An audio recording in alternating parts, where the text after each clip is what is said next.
Hello, welcome to brain उठाए। तो जैसा कि आप लोग जानते हैं कि जीडी पार सीरीज में हम प्रैक्टिस सेट सॉल्व करवा रहे हैं और आज हमारा प्रैक्टिस सेट है 6। ठीक है, वो भी बहुत ही शॉर्ट मेथड से और कॉन्सेप्ट वाइज। ठीक है, तो शुरू करते हैं आज का प्रैक्टिस सेट। और अगर आपको शॉर्ट ट्रिक्स अच्छी लगे तो वीडियो को लाइक करना, और अगर चैनल पर नए हैं तो इसे सब्सक्राइब करना। ये बहुत ही महत्वपूर्ण रोल अदा करेगी आपकी तैयारी में। शुरू करते हैं आज का प्रैक्टिस सेट। देखिए,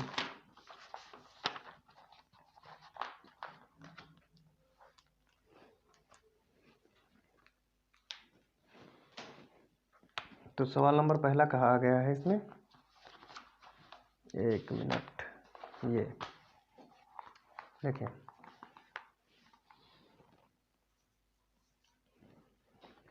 सवाल नंबर पहला कहा गया कि दो संख्याओं का योग है 7 और गुणनफल है 12। ठीक, योग है 7 ये रहा और गुणनफल है 12 ये रहा। व्युत्क्रम पूछा है तो व्युत्क्रम का मतलब होता है जैसे इसको अगर हम दोनों को आपस में डिवाइड कर दें इस टाइप से। ठीक है, तो ये इसके नीचे आएगा और इसके नीचे भी आएगा, ये कट जाएगा ना, ये कट जाएगा। तो यहाँ से 1/y और 1/x यही आपसे पूछा था। ठीक है, लेकिन हम लोगों को इतना करने की ज़रूरत नहीं है। हम लोगों को जब भी ऐसा योग और गुणनफल दे तो डायरेक्ट 7 और बटे में 12 कर देना होता है। अगर ये कट जाए तो काट देना है, नहीं तो यही आंसर आपका। ठीक, बढ़ते हैं आगे। तो 42 कहा गया है। क्वेश्चन नंबर पढ़िए 42। 1 से लेकर 200 तक के 5 के ऐसे कितने गुणज हैं जो 4 के गुणज नहीं है? ध्यान देना। तो 5 के गुणज कितने होंगे? पहला होगा 5 का गुणज और 200 है, क्योंकि तक पूछा है ना। तो लास्ट वाली से पहली वाली संख्या घटाएंगे, बचेगा 195। इसको 5 से भाग कर देंगे क्योंकि अंतर तो 5 का चलना है, और 1 जोड़ देंगे। ठीक, तो 5 तिया 15, इसमें बचा है 4, 5 9 45 और ये 40 बन गए। अब पूछा है आगे सवाल में कहा गया है कि 4 के गुणज नहीं है, तो 4 के गुणज देखना कौन नहीं होगा। 4 का गुणज 5 जिसके पीछे आएगा वो तो गुणज 4 का हो ही नहीं सकता है। ठीक है, जिसके पीछे 5 आएगा वो गुणज नहीं हो सकता है। ठीक, जो संख्या लास्ट की दो संख्या अगर कट जा रही 4 से वही गुणज होगा। ठीक, तो इसमें कुछ कट जाने वाली है, कुछ नहीं कट जाने वाली। अब कौन सी कट जाने वाली? देखो, पहला 10 है, 10 नहीं कट रही है, लेकिन 20 है, कट रही है, 30 नहीं कट रही है, 40 कट रही है। ठीक, ऐसे तो इस प्रकार से 10 के गुणज आप देख लो, फिर उनको आधा कर देना। ठीक, पहला 10 है और लास्ट 200 भी कट रही है, तो इसमें 10 के गुणज देखिए, घटाओ पीछे से 190 और 10 से भाग कर दीजिए और 1 जोड़ दीजिए, तो 19 यहाँ 0 0 कट गया ना, 19 और 1 20, और 20 में आधे होंगे 4 के गुणज, आधे होंगे नहीं गुणज। ठीक है, तो इनको 10 आप बना सकते हो, 10 गुणज है, 10 गुणज नहीं है। ठीक, जो नहीं है उनको हमको घटा देना है। यही इस प्रश्न का आंसर। बढ़ते हैं नेक्स्ट क्वेश्चन की ओर।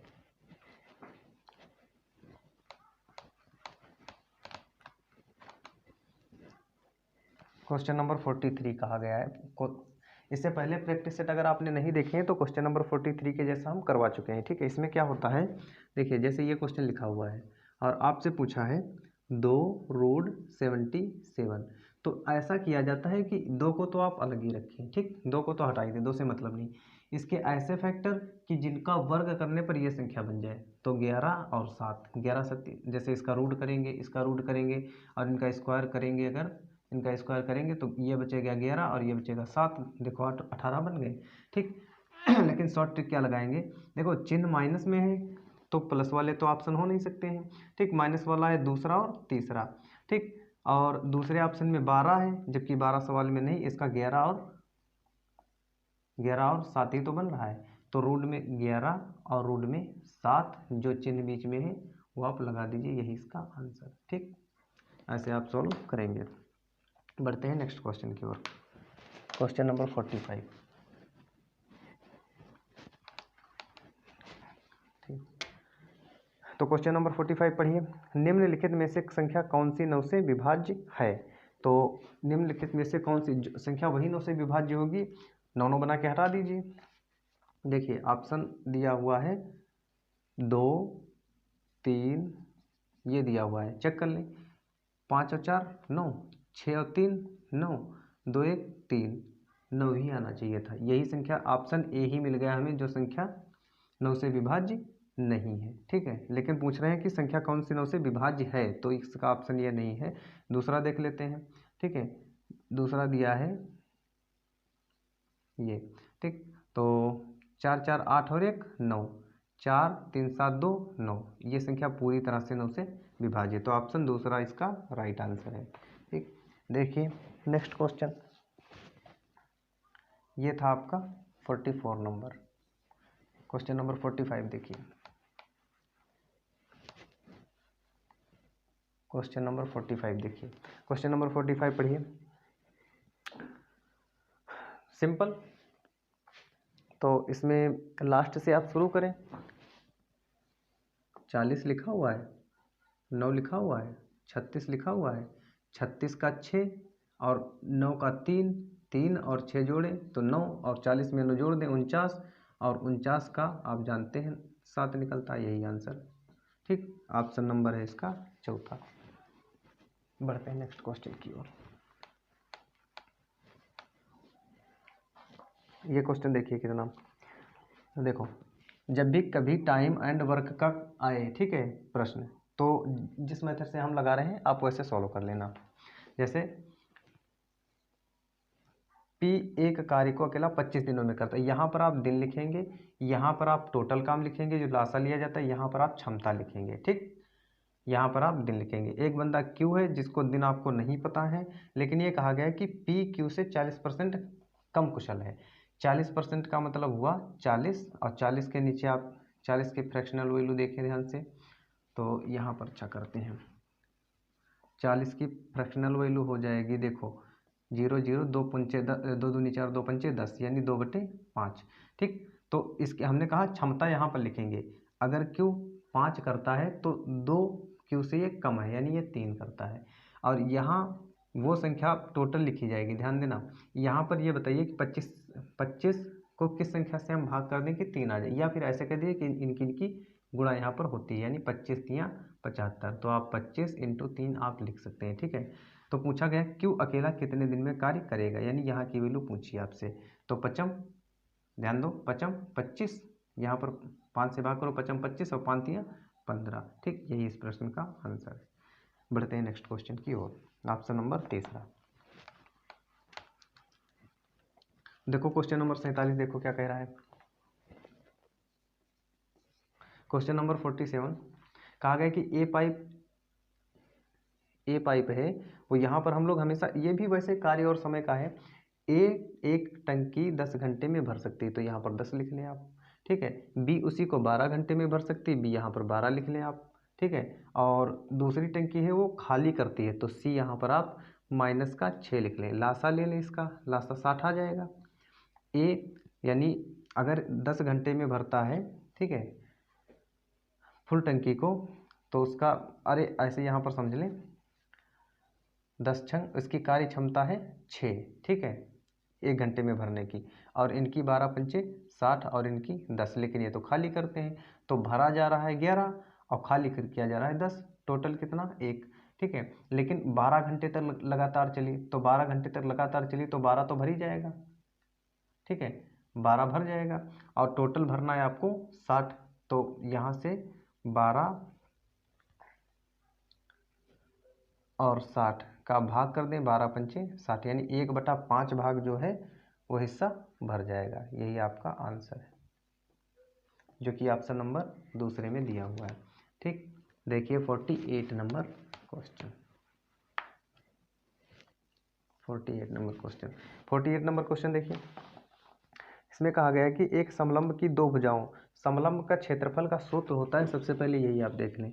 जो समलंब का क्षेत्रफल का सूत्र होता है वो होता है क्षेत्रफल बराबर 1/2 इंटू ऊंचाई और समांतर भुजाओं का योग, समांतर भुजाओं का योग। ठीक, ये होता है सूत्र। तो क्षेत्रफल आपको दे रखा है इन्होंने 460,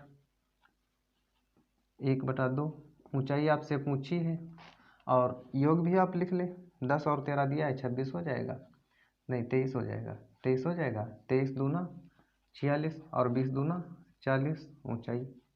ठीक, आंसर ऑप्शन नंबर दूसरा। ठीक है, बढ़ते हैं 49 नंबर की ओर। तो 49 नंबर क्वेश्चन देखिए, कहा गया है कि एक थोक विक्रेता 60% अधिक मूल्य, देखो कोई वैल्यू हम 100% की मान लेते हैं। ठीक, ध्यान से पढ़ लो सवाल को।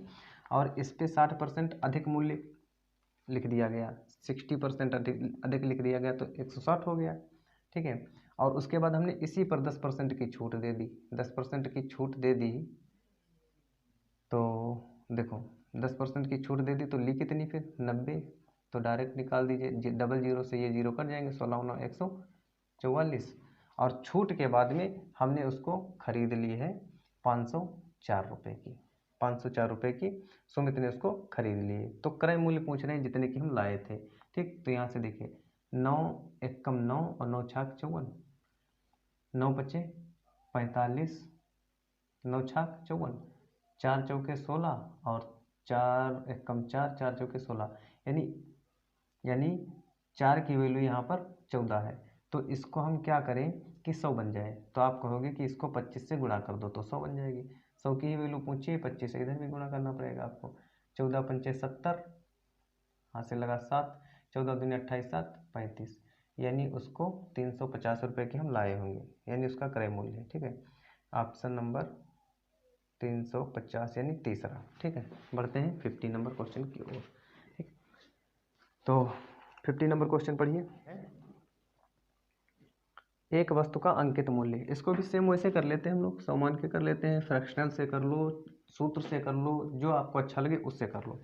ठीक है, तो हम तो मानेंगे 100, और इसमें 40% नहीं, कितना दिया है, हाँ 40% का लाभ कमाता है। ठीक है, 40% का लाभ का मतलब 140 लिखा होगा उस पर, और जो लाभ होता है वो पूरा टोटल अंकित मूल्य होता है, ये वैल्यू आपकी दी हुई है प्रश्न में। इसके बाद में यहाँ से 14 की वैल्यू तो निकल आई, 7 दूनी 14। ठीक, 7 दूनी 14 और 7 एकम 7 और 7 पचे 35, यानी 2 की वैल्यू कितनी है 15, और 30% छूट दे देता है इसी पर, तो बचेगा कितना 70%। तो 2 की वैल्यू जब 15 है तो 70 की वैल्यू निकालें। आप कहोगे कि 2 को 35 से गुणा कर दो, तो 35 से इधर भी गुणा करना पड़ेगा, यानी 15 × 35, यही आपका आंसर होने वाला है। 15 पचे 75, हाथ से लगा 7, 15 तिया 45 और 7 52 आंसर। ठीक, चलिए नेक्स्ट क्वेश्चन देखिए 51।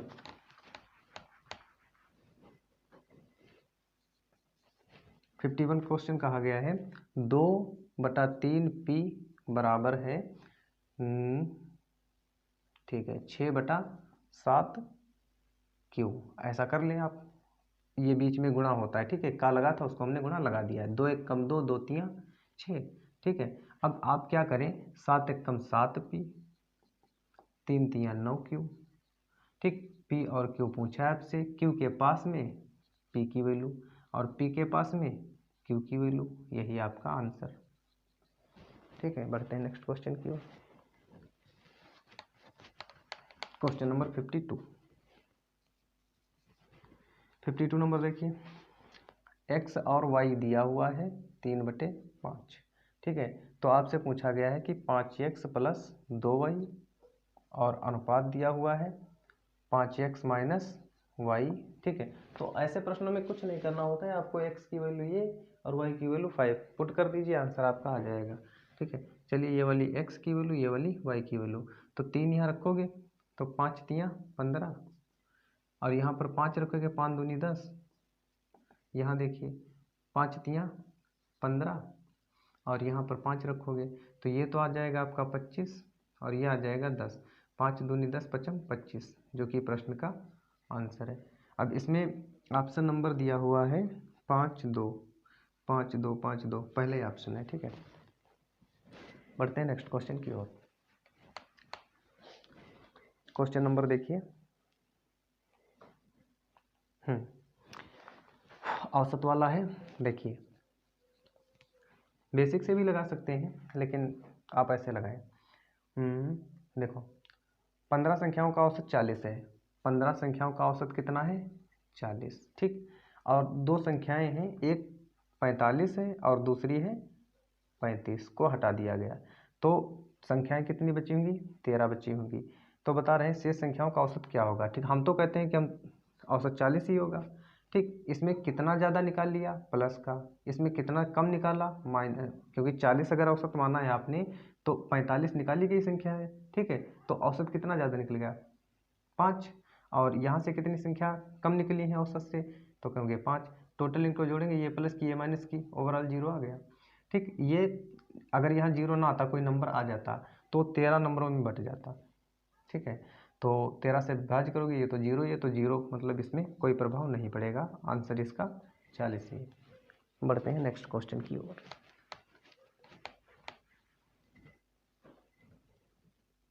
Question number 54। देखो ये भी क्वेश्चन अच्छा है। यदि कुर्सियों को 1200 रुपये प्रति कुर्सी की दर से खरीद कर, ठीक है, यानी हम 1200 रुपये की खरीदते हैं, यानी CP है ये। ठीक, और SP यहाँ पर देखो अनुपात में ले लो इनको, कोई दिक्कत नहीं। ठीक, और 1500 रुपये की बेच देते हैं, तो यहाँ से देखो 0 से डबल 0 कट जाएगा, 3 चौके 12, 3 पच्चे 15। 4 की कुर्सी 5 रुपये की बेच रहे हैं, तो एक का लाभ हो रहा है। 4 की कुर्सी 5 रुपये की बेच रहे हैं, एक का लाभ हो रहा है। कितने पर लाभ हो रहा है? 4 पर आप कहेंगे, 4 पर लाभ हो रहा है। ठीक है, परसेंटेज बनाने के लिए गुणा कर दीजिए, तो 25 चौके 100, यानी 25% का लाभ होगा। ठीक, बढ़ो आगे देखिए 55 नंबर क्वेश्चन।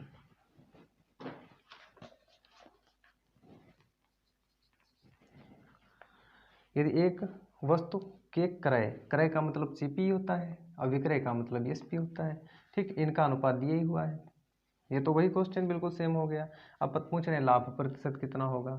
लाभ प्रतिशत कितना होगा, तो सिंपल लाभ प्रतिशत कितना होगा? 4 पे 1 का लाभ हो रहा है। ठीक, तो 100 पर कितना होगा? 25 ही होगा। तो ये तो पिछले जैसा ही सवाल है, लगा लीजिए। चलो 57 नंबर क्वेश्चन, 56 नंबर क्वेश्चन। ठीक, देखिए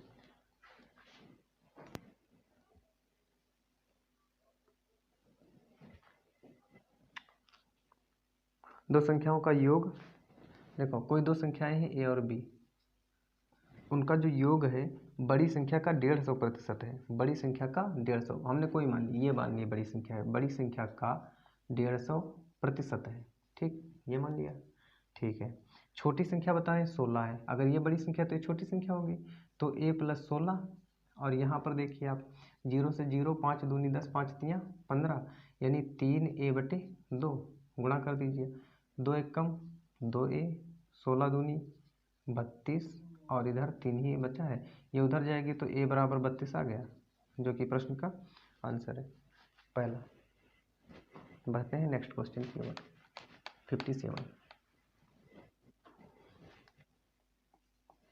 57 नंबर क्वेश्चन में कहा गया है कि एक शहर में 20% लोग साक्षर हैं। हम तो मानते हैं 100% लोग हैं वहाँ। अगर 20% साक्षर हैं, ठीक है, मतलब पढ़े लिखे, तो 80% लोग ऐसे होंगे जो नहीं पढ़े हैं। ठीक है, निरक्षर होंगे। अगर साक्षर लोग जो ये हैं, इनकी संख्या 20 दी हुई है, 5000 दी हुई है, 5000, तो लोगों की कुल संख्या यानी 100 का वैल्यू पूछा है। अब आप बताइए यहाँ पर 100 बनाने के लिए आपको क्या 5 से गुणा करना पड़ेगा? 20 की वैल्यू 5000 दी है। ठीक है, यहाँ पर 100 बनाने के लिए 5 से गुणा करना पड़ेगा। 5 से अगर यहाँ गुणा करोगे तो 100 हो जाएंगे, तो 5 से इसको भी गुणा कर दीजिए। देखो 55 25, 25,000, जो कि ऑप्शन नंबर पहले दिया हुआ है। ठीक, बढ़ते हैं आगे 58 नंबर क्वेश्चन। 58 नंबर क्वेश्चन पढ़िए। शांत जल में नाव की गति, जब भी शांत जल में दिया हो, ठीक है, तो आप x मानेंगे x, लेकिन लॉन्ग मेथड बिल्कुल नहीं। ठीक है, शांत जल में नाव की गति 50 है। कितनी है? 50।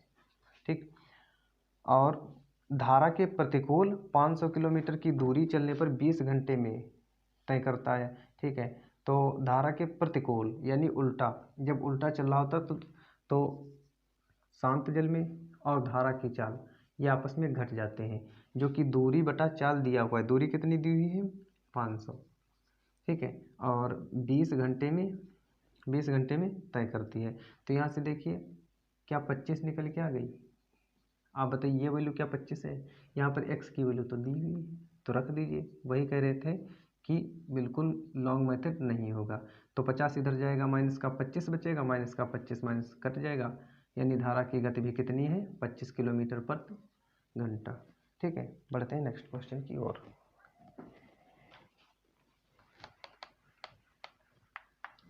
देखिए 59 नंबर क्वेश्चन।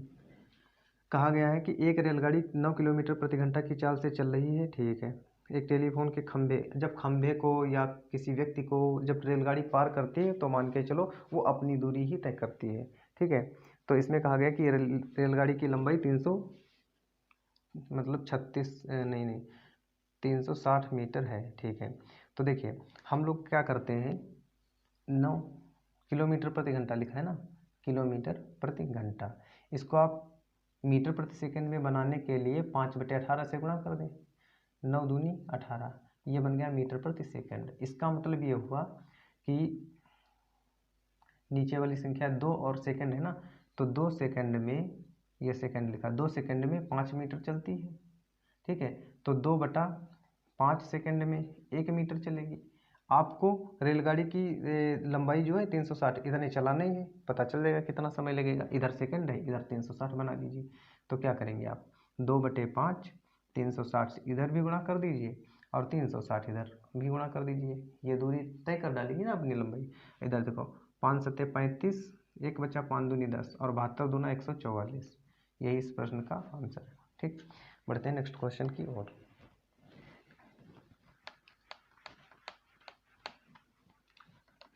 और ये इस प्रश्न का लास्ट क्वेश्चन है। देखिए चक्र, ये तो गुना वाला है, तो आप जानते हैं गुना -1 बटे समय। ठीक, फिर कितना गुना है, 9 गुना -1 बटे समय, निकाल लीजिए। ठीक है, तो यहाँ पर 2 बचा है, यहाँ पर 9 से 1 गया 8 बचेगा, 2 चौके 8। ठीक है, टी 1 कम टी, 5 चौके 20, यही इस प्रश्न का आंसर है। ठीक है, आई होप आप लोगों को वीडियो अच्छी लगी होगी। अगर अच्छी लगी हो तो इसे लाइक करें और अपने दोस्तों के पास शेयर करें, क्योंकि ये वीडियो आप लोगों के लिए बहुत ही हेल्पफुल होने वाली है। ठीक है, बहुत ही जल्दी आपके सामने अब नया टॉपिक आएगा टाइम एंड वर्क का। ठीक, और ऐसा टॉपिक जिसे पढ़ने के बाद में आपको फिर नहीं पढ़ना पड़ेगा। ठीक है, thank you, thanks for watching. चलो ठीक है।